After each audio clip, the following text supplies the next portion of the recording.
and welcome to Book 101 Review. Book 101 is all about the books that I read for the last 40 years, and today I have my special guest. He's the author of the book, The Enigma of Consciousness, no other than Mr. Dean Graves. Hello, Daniel. Welcome to Book 101, Mr. Dean, and can you please introduce more about yourself?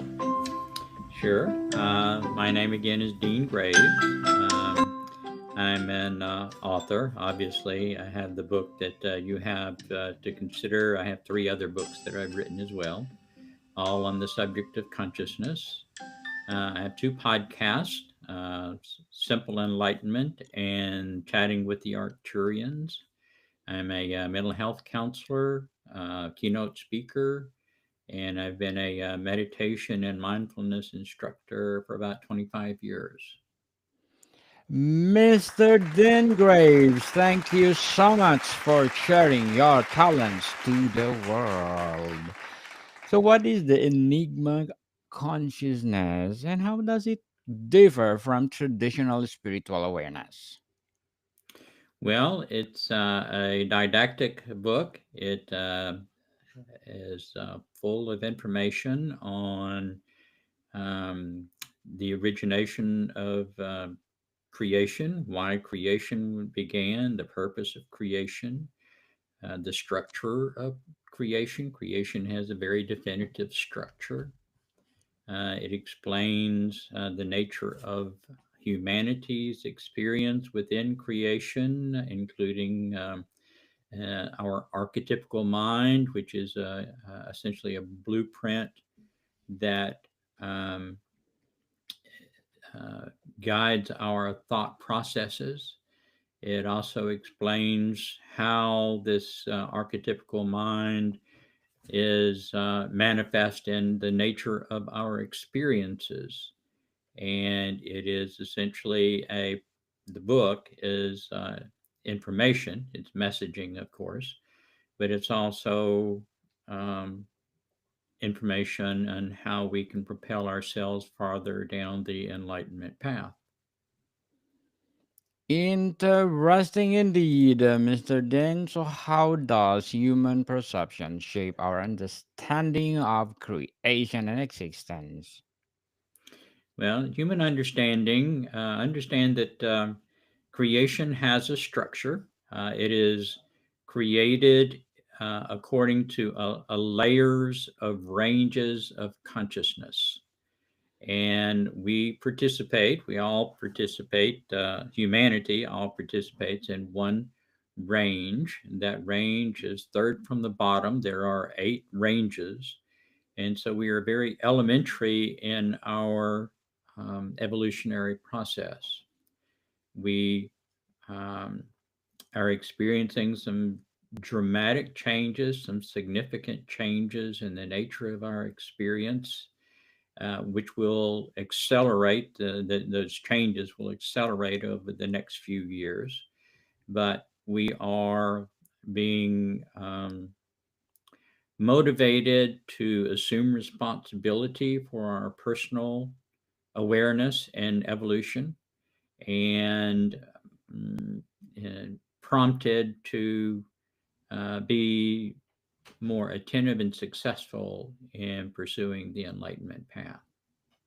So, Mr. Dean, can consciousness exist independently of the physical body? And what does this imply about the nature of the soul?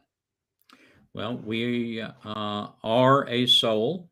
Each of us individually is an archetype of the Creator, experiencing or having experiences with the common purpose of exploring ourselves. We each have an individual mission, which is can be simply described as whatever it is that we like to do. If we like to be a musician, if we like to be a physician, if we like to be a bricklayer, whatever it is that we like to do is what we are intended to do, because if we do what we like, then we will become proficient at that. And as we become proficient at it, it will attract to us the nature of the experiences that we need in order to fulfill our purpose, in which is to explore ourselves. Everything that we experience is consciousness, including ourselves. There's nothing that we can experience that is not consciousness. What we are doing right now, you and I, are analog projections of our metaphysical self, and we exist simultaneously in both the metaphysical world and what we perceive to be the physical world. Um, we do this repeatedly. Um, if you imagine that we're on a sports team, and you probably know that sports teams usually spend the week practicing, and they watch game films of their last game, and they receive coaching and guidance, and then it's time for another game where they're supposed to apply what they were taught during the week's practice. Right now, we're in the game. When the game is over, we will reintegrate with our metaphysical self, which is a consciousness pattern. It does not have a presence as we perceive ourselves to have a presence. And we will go through the process again until such time as we have adequately fulfilled the curriculum of this range of consciousness that we're sharing, and prepare to move to the next higher range of consciousness, which will have a different curriculum, but the process will, for a period of time, be essentially the same. So, Mr. Lin, how do mystical experiences contribute to humanity's quest for meaning in the universe? Mystical experiences are in the eye of the beholder. We are capable of having mystical experiences because of our awareness, and our awareness is the initial inherent characteristic of the creator that we are tasked with exploring and becoming in order to um, prepare to graduate to the next range of consciousness, which we will, at that range of consciousness, we will essentially do the same thing we're doing in this range, only having become awareness, we will be exploring ourselves through the lens of love. And after that, we will do the same thing through the lens of wisdom. And after that, through the lens of unity. And eventually through the lens of um, stillness, which are the five inherent characteristics of the creator on which creation is structured. So, Mr. Lin, let's talk about humanity's connection to creation. In what ways do different spiritual traditions interpret humanity's relationship with creation? Well, I'm not familiar with all spiritual approaches. Um, and I can make association with most religious perceptions of um, God, which is often deemed to be a spiritual endeavor. And religions, all of the major religions that I'm familiar with, are predicated on a basic concept, and that is that there is a God and that there is you as an individual. In other words, there's separation. And that is erroneous. And as we evolve through our this range of consciousness, we enhance our awareness until we become awareness. If you perceive, everyone has a concept of God, and usually that concept includes the perception of it being infinite. And if you understand the nature of infinity, infinity is not a lot of stuff. Infinity is everything. The numerical value of infinity is one. Any other number is finite.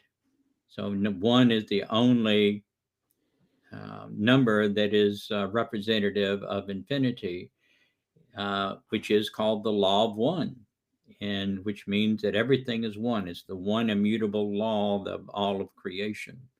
So if everything is one and religion perceives that there is a God and that there is you that is separate from the God, then that is a misunderstanding of the design of creation. We are the one infinite creator experiencing ourselves at this range of consciousness, which includes the perception of separation. But as we surrender our false perceptions of self, which we are required to do in order to advance along this enlightenment path, we begin to intellectually be able to accept that the one infinite creator is everything and that we are the one infinite creator. And as you do more work to surrender those erroneous perceptions of self, you get to feel, you actually feel in your heart that you are the creator at this range of consciousness, which people often perceive to be or presume to be a very arrogant or grandiose perception of self. But as you progress in that feeling of yourself as a creator, it is actually extremely humbling. And you realize the contribution that everyone that is experiencing the trials and tribulations of this range of consciousness is going through in anticipation of their eventual evolution to be much more in their perception as unity with the creator, but always in total unity from the creator's perspective. Very well said, Mr. Dan. Very well said. So, what role does free will play in shaping our spiritual destiny within the grand design of the universe? Free will, creation is possible because of distortions. And free will is the first distortion that allows creation to begin, and it permeates all of creation, facilitating the experiences that we perceive that we have on a daily basis. Philosophers for centuries have debated free will, whether we have free will or whether we're predetermined or any some variation of that, which is a misconception of what free will is. Free will is the distortion that we perceive ourselves as separate from the creator. And because we perceive ourselves as separate from each other in all other consciousness as well as the creator, we have the opportunity to make those individual choices to turn right or to turn left or any of the myriad other um, polarity perceiving choices that we have. And so the process of evolution, the process of following the enlightenment path, is perpetually and incrementally surrendering that perception of separation, each step of which allows us to go to move closer to unity with the one infinite creator. So, Mr. Lin, does nature possess its own form of consciousness? And if so, how does it interact with human awareness? Well, there are eight ranges of consciousness. We are occupying the third range of consciousness, which is the bottom two ranges of consciousness are considered foundational um, ranges of consciousness. The first range of consciousness can best be described as inorganic matter. Um, the second range of consciousness are plants and animals, organic matter, which enhances the inorganic matter and allows us to experience the variety of planets that we do, that we observe. And they're foundational because they must exist in order for we who are occupying the third range of consciousness to occupy a planet. They are nature, as you refer to it, is simply the first and second density foundational ranges of consciousness that allow us, but they are conscious and they are fully consciousness. They're just a lower range of consciousness. but a necessary ingredient to allow us to have the type of experiences that we do. So, Mr. Dean, what would be your advice for those people out there who want to seek their enigma of consciousness? Well, first of all, to buy the book For and sure. read the book, which will give you some great guidance and some great resources. But the first important step in advancing your evolution along the enlightenment path is to assume responsibility for yourself to undertake with awareness the path. As you do this, you allow yourself, you cause yourself to experience significant healing of mind, body, and spirit, and you gain significant happiness as you surrender your false perceptions of self. Most people perceive happiness as something that we have to get or that we have to create, but happiness is our nature, and it is as we resolve and surrender these false perceptions of self, it creates voids in our perception of self, and happiness automatically fills those voids as if it were water washing or rushing into the shore and filling all the vacancies or the holes in the rocks and the crevices in the shore. So happiness is a measure of how we're doing. The happier you are getting, the better that you're doing with your surrendering of your false perception of self and your advancement along the enlightenment path. Interesting indeed, Mr. Dean. So, what will be your short term and long term goals in writing? Long term goals? I'm sorry? Yes. What Well, will be long your term goals, yes, short term and long term goals? well, short-term goals is to continue to become aware and to become even um, more of the awareness. We will, as we progress, we will progress individually through this range of consciousness. There's no group graduation from this range of consciousness. We will begin the next range of consciousness also as an individual, but at the point that we have achieved in graduating from this range of consciousness. But from that point, we surrender our perception of self into larger and larger what's called social memory complexes. So we dissolve the perception of independence, the perception of separation from others, and form initially relatively small groups that becomes our new perception of self. But as we continue to evolve through the higher densities, then that expands even more so until eventually we reunite with the Creator, having returned home and seeing it as if for the first time because of the experiences that we've had along the way. Mr. Dean, good luck for your goals and thank you for your advice. So let's talk about the mystery of the universe and beyond. Is the universe a conscious entity, and how does this perspective influence our understanding of reality? Well, our universe is consciousness. Everything that we perceive is consciousness. There are uh, an infinite number of universes, and each universe has a separate design. Uh, we were talking earlier about the five inherent characteristics of the Creator: awareness, love, wisdom, unity, and stillness. But there are a grand total of 32 archetypes of the Creator, inclusive of the five inherent characteristics and also the concept of free will. So there are 26 distortions of those inherent characteristics from which to choose from to mix and match to form the basis of experience in each universe. Our particular universe that we experience is a nine archetype universe.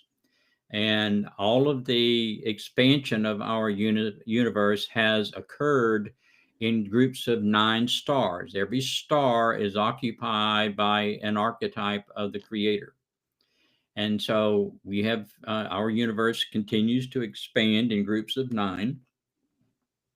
Uh, we are we are consciousness. Everything in the universe is consciousness. There is no voids because of the limitations of our perception.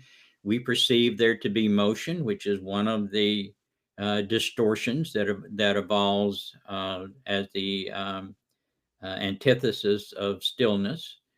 We also have an enhancement of free will, which is the perception of separation beyond the perception or perception of separation of free will. Another distortion that comprises that goes into our nine-star system is free will itself, but we also have a distortion of a distortion, which is unconsciousness, which is part of the archetypical mind. And so we all begin this process in our range of consciousness in unconsciousness, and it is incumbent upon us to overcome that by learning to use our awareness to overcome our unconsciousness. And the purpose of that is most people in a middle school general science class probably performed a science experiment where they planted a bean pod in darkness and they planted one in sunlight with nourishing soil, and then they were allowed to grow. The bean pod that was planted in the darkness actually grows more quickly, but not in a healthy fashion than the one that's receiving sunlight. And so, if you imagine that we are the bean pods that have been planted in darkness because of the unconsciousness, which is it was intended to be a stimulus for us to advance more quickly until we reach the light, which is the information, some of which I've provided in this book, and then blossom into a more healthy being. So there's intent and purpose, but there's design in all of this, and all of this is delineated in the book in much more detail than what I can relay in a verbal conversation. But it gives us dimension and perspective as to why we're here, what we're doing, and why things are the way that they are. Mr. Dengraves, very insightful. Thank you so much for sharing your knowledge to the world. So, before we wrap up our discussion for tonight, I'm inviting you to please do listen to my other podcast, Food 101, in its fifth season, People, fifth season, with my co host, Chef Alessandro, one of the specialty chef in one of the five-star hotel in downtown Toronto. Please do listen to our latest episode. We are reading our letter senders all over the world. So, Mr. Den, how can embracing Enigma consciousness lead to a more harmonious and interconnected world? Well, the more understanding and the more accurate information that we have, then it's of course incumbent upon us to incorporate in that into our perception of building. But as we uh, surrender our perceptions of separation, we question the autonomousness of our nature. We begin to see others as extensions of ourself, as opposed to um, antagonists or uh, uh, competitors. And so we move to the extent that we are able in this range of consciousness for greater harmony and support each other in our evolutionary journey.